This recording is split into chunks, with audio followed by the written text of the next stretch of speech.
Good morning students. Easy trick of golden rules. చాలామంది students madam rules గుర్తుండట్లే అని చెప్పేసి అన్నారు. సో దట్స్ వై ఈ వీడియో చేస్తున్నాను. Accounting rules. Personal account rule అనగానే మనకి ఏం గుర్తుకు రావాలంటే ఇండివిజువల్ పర్సన్ అనమాట. Debit the receiver, credit the giver. So individual person marriage అయితే ఒక ఫ్యామిలీ అవుతుంది. Family head of the man all expenses losses pay చేస్తారు. So nominal account rule debit all expenses losses and credit all incomes and gains.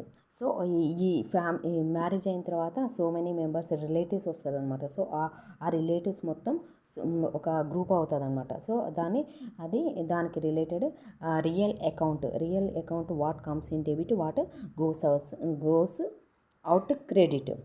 So ఇలా గుర్తుంచుకోవచ్చు అనమాట. ఒక person నుంచి individual person నుంచి ఒక రిలేటివ్స్ వరకు.